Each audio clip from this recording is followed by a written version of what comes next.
Hi there everyone, welcome back to another video here with me, Jennifer Kirk. It's great to see you again. And today we've got a box opening and review, and this is of a long-awaited model. This is the Hornby Peckett B2, but it's in the long-awaited NCB blue livery, and this is the livery which has been sold out virtually everywhere for a good long time, and apparently it's the one that's been selling the quickest on pre-orders. So this is going to be something special. I'm really looking forward to this. I'm sure you are too. So without further ado, let's take a closer look.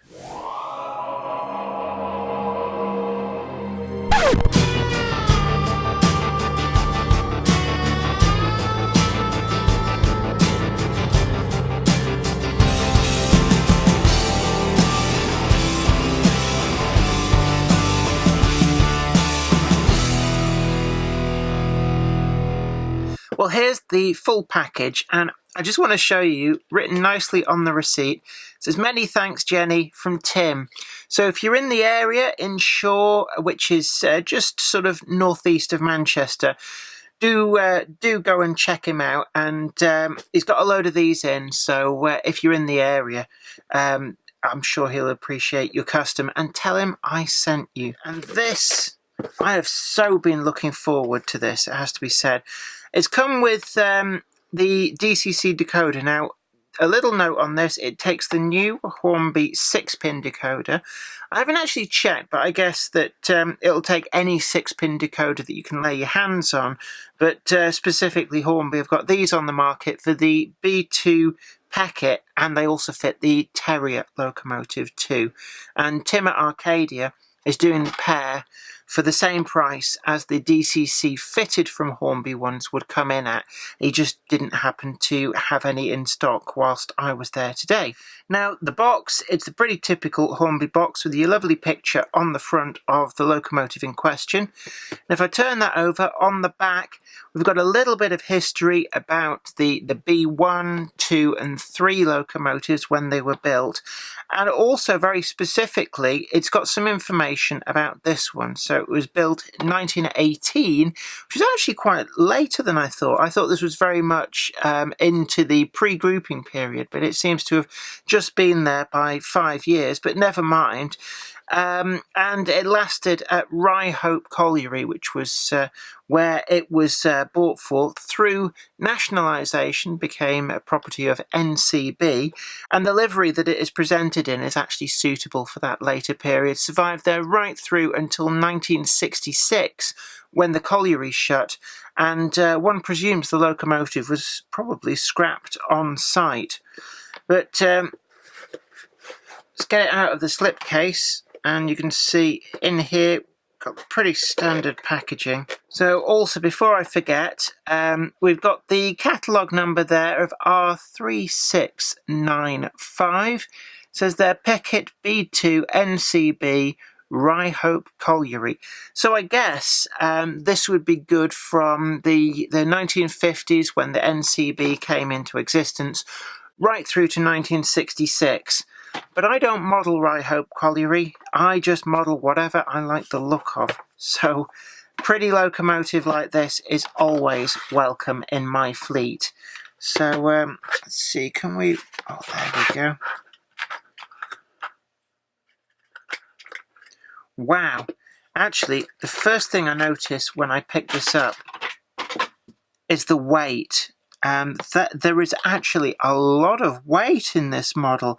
Now, when the Peckett W4 turned up a couple of years ago from Hornby, I was actually very impressed by the amount of weight that they'd managed to get into that locomotive. And I'm telling you now, this locomotive is slightly bigger than the W4, and its weight has increased even more. This is, it has to be held to believe. It's amazingly heavy. I'm not sure what material they've got crammed in here, but it actually feels like it's got to be something that's heavier even than lead. I'm not sure what that'd be. Not uranium, depleted uranium. No, I can't see them using that. But certainly the amount of weight that they've put in this will really help with adhesion and reliability when it's running. The Peckett W4 was actually a pretty reliable runner despite its four-wheeled chassis, so I can only imagine that this with 6 wheels for current collection is going to be even more reliable. It has been test run in the shop and it ran perfectly on DC, even down to a minuscule crawl, so I don't envisage any issues with DCC fitting it, but that's something I'm going to do a little bit later on, and I will take a camera up into Weir Yard with me when I come to fit this digital decoder in, and I'll let you know just how easy that is to do. But if it's anything like the W4 Peckett, it shouldn't actually be too difficult. Now, what else is striking me here? Well, this livery is a beauty to behold. It's the one that when I saw these models announced, I decided that this livery just was the one for me. I don't know what it is about blue liveries. I just really do find myself attracted to them. It's quite a dark blue. It's more reminiscent to me of kind of a Caledonian Railway blue. Now, the NCB were a bit odd. They didn't kind of have a unique house colour.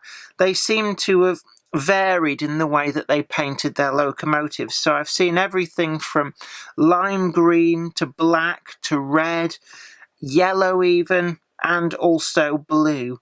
So I'm guessing that this might be a similar shade to the Sentinel that they released in NCB blue. Although actually it looks a little bit glossier than that. That was much more of a navy blue in my memory.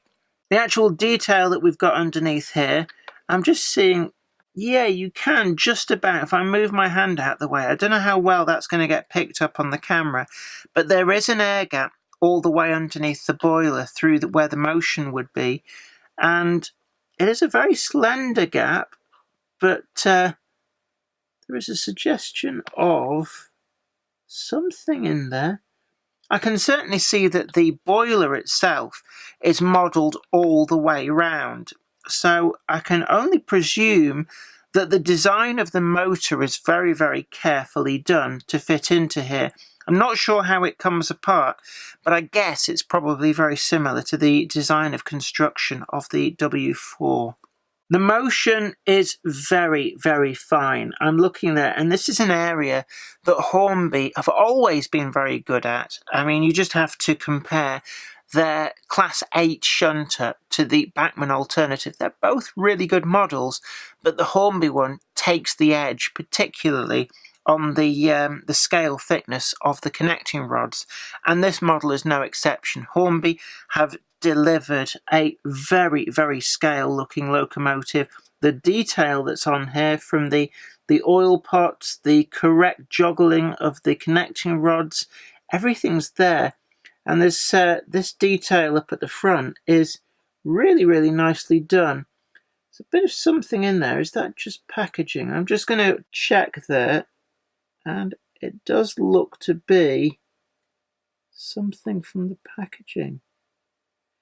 Yeah, I'm not going to mark it down for that. It just looks to be loose bits of packaging, possibly from the factory. It actually looks like very, very fine beads of polystyrene, so I can only assume that's from when it's sat in a tray at the factory for whatever reason before it's been packaged up. And the static attraction of stuff like that is a nuisance. I know very well from using Jablite for scenery.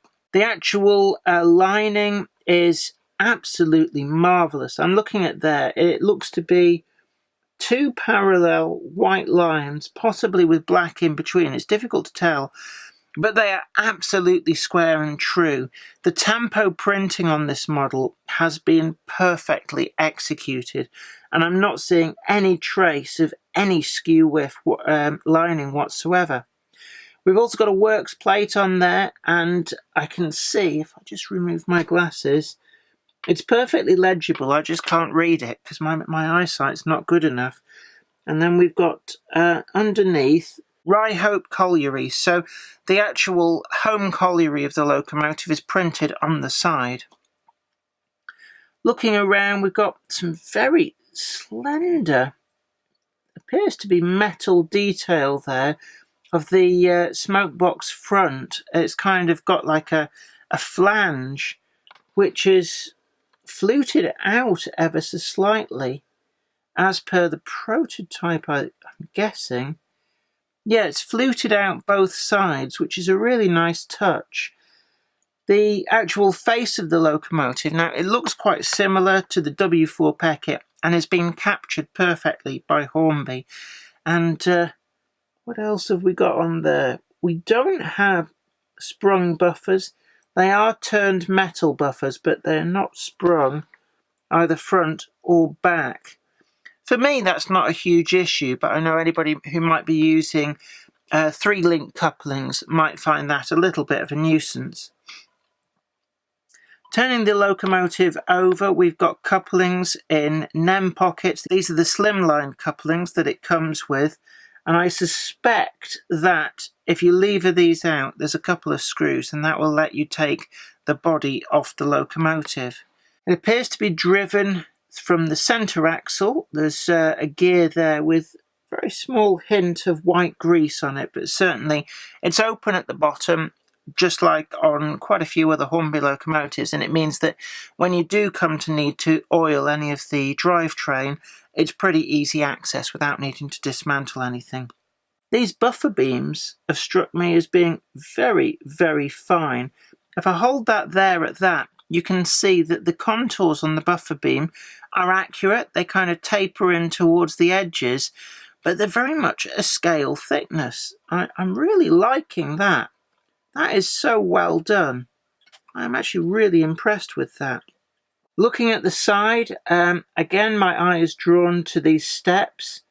They feel pretty robust. And now, I'd just like to say that I've paid full whack for this model. This isn't a review sample that's been sent.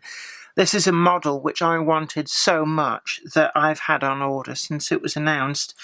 So I really don't want to break it, but they feel pretty well on there. And it's been a gripe with some locomotives in the past that the cab steps break off very easily and you then spend ages trying to glue them back on.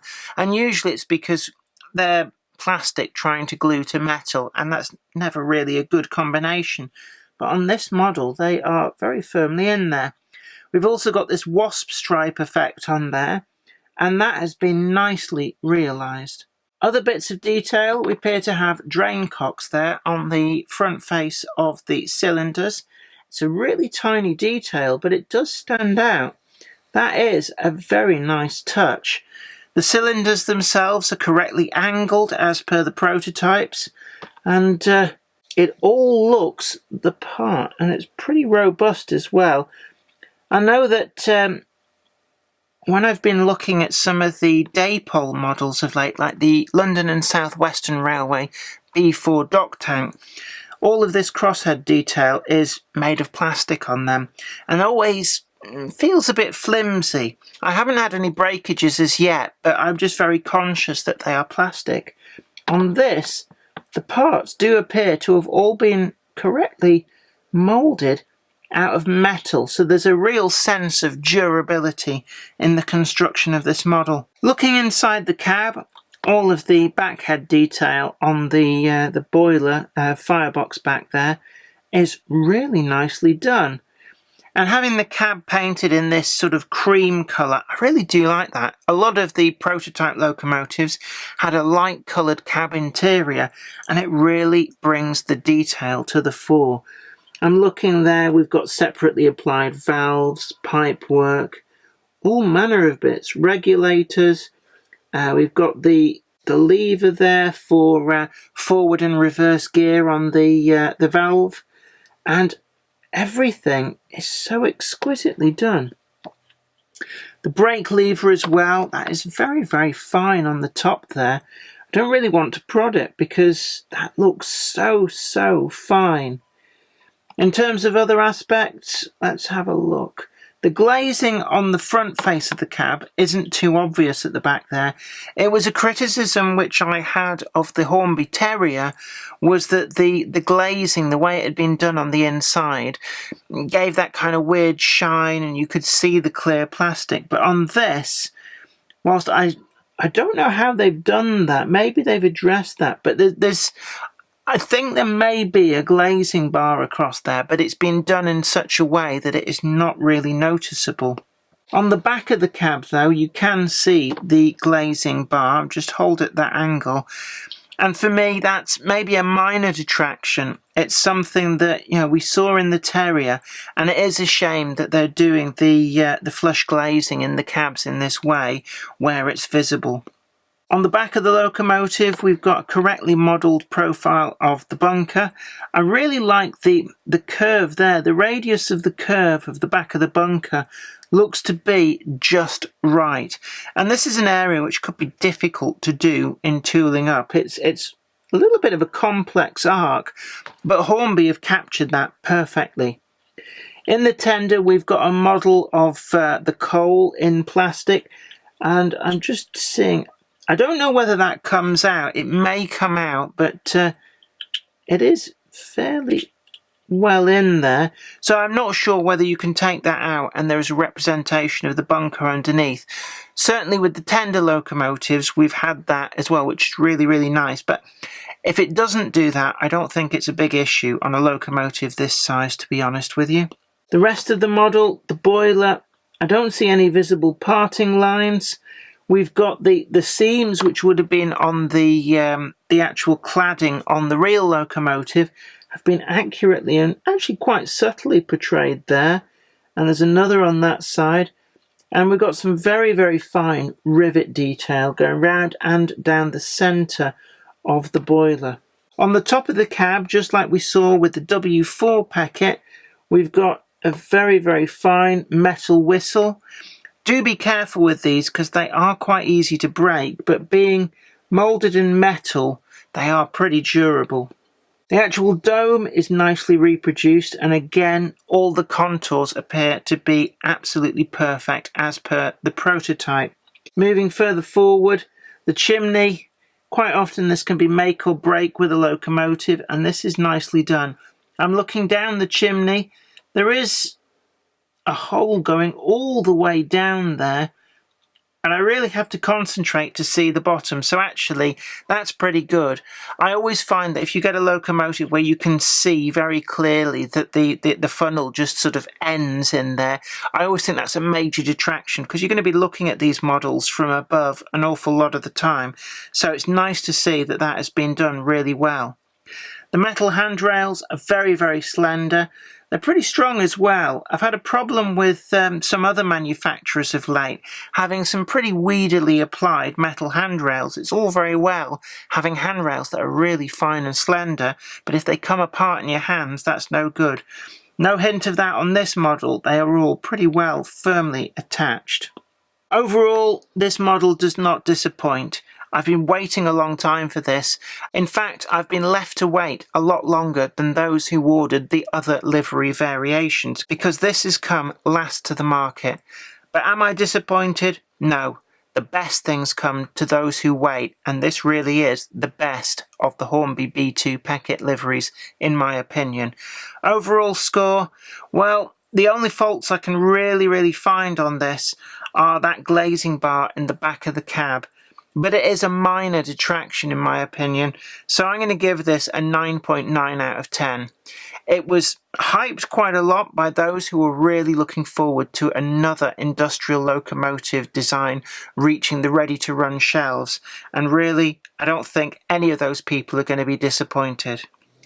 Hi there, we're now up in Weir Yard. I've got the locomotive in front of me. First thing that I have done ready for this DCC fitting is I've prized just the front coupling off. You can see there, done that with a small jeweler's flathead screwdriver, just put it underneath, very carefully lever it out, not a problem, and that exposes one of the body screws underneath. Now you don't need to take out the rear coupling because actually there's no screw underneath there, and it appears that that screw that's visible there is the one that we need. So I've got a small crosshead screwdriver, and let's just very carefully get these undone. Once these two screws are out, the body just slides off really easily. And one of the other areas as well that I really do like about this model is because a lot of it is a metal casting, those screws are much less likely to chew up the thread in there. So That's another good point that Hornby's got going for it. What I'm going to do now, let's have a look. We've got the actual chip holder here. There's a couple of clips that this fits into, and what I'm looking at here, just trying to work out what goes where. See if we can. Unfortunately, it's made a little bit more difficult by being covered in a layer of tape. So I think what we're going to have to do is try and just take that tape off. Now that we've taken the blanking plate out, let's get the new 6-pin chip opened up. What is interesting actually is that if you look on there, there are only 4 wires connected to the actual the chip. So the extra functions that the extra 2 wires give you over, say, the 4-pin decoder are completely and utterly not getting used. So it does mean that if you want to add lights yourself, there are 2 pins for doing that, but as standard, those extra functions on the chip don't do anything. Interestingly enough, it does not show you anywhere which way round this should go. I'd assume the little white dot there, that is pin 1. So I'm going to assume that pin 1 needs to be on one of the wires that's going to the motor or the track. Now this is a good deal bigger than the actual blank that goes in there. So let's just see the best way to work all of this back into the locomotive. One of the problems here is that there's a clip there which I presume is for this piece to go in, but as is, the wires aren't long enough to clip that bit in there and get the chip into the clip at the front. So we're just going to have to be very, very careful here. This is really tricky. Unfortunately, one of the pins on my example was not fastened correctly. It was only touching, which meant that it was working absolutely fine on DC, but as soon as I went to put the chip in, the pin just pushed out and there was no way to solder it back on. So what I've resolved to do is to actually hardwire this chip into the locomotive. One thing I have noticed is that I'm not being very generous with the amount of wire on the inside, and it means that where you need to clip the chip and also the bit where the chip plugs to the locomotive harness itself, the wires just aren't long enough to clip them in place. So on that, I have to say I'm going to have to modify my score a little bit for this locomotive. If you do want to DCC it, I'm going to have to drop that down to a 9.6. It's not a big deal. Hardwiring chips isn't really too difficult. But the fact that it broke off, it just struck me that really, Hornby, you could have made it just that little bit easier. Well, I hope that was really informative to you. Don't forget that if you want to support the channel, you can head on over to Patreon. Links down below, and you can help us out that way. Also, if you are looking for one of these yourself, we've got some affiliate links down below. Just try and help you out, make it a bit easier for you to find one of these amazing models. But also don't forget to like this video, share it too, and if you haven't already done so, don't forget to subscribe to the channel and ring that bell, and you'll be the first to know about new videos as and when they go up, as and when YouTube can be bothered. Been having a few issues with that, but then again, everybody has. But until next time, I've really enjoyed having your company, and I look forward to seeing you again. Till then, you take really good care of yourself. Bye for now. Today's video has been brought to you in part thanks to the generous donation of my fans on Patreon. And an extra special huge thanks goes out to Anthony Kidson, Michael Churchwood, Bob Threeton, Alec Ralph, Anthony Hunt, William Wade, Wayne Johns, Offshore Allen, and oorail.co.uk. If you'd like to help support the show, head on over to patreon.com/Jennifer Kirk. Thank you. Today's video has been brought to you by my books, Bringing Home the Stars, Twinkle Little Star, and also you can get the complete comic collections of All Over the House, Books 1, Books 2, and also the wacky zany Life of Knobty Mouse. Thanks, and catch you later.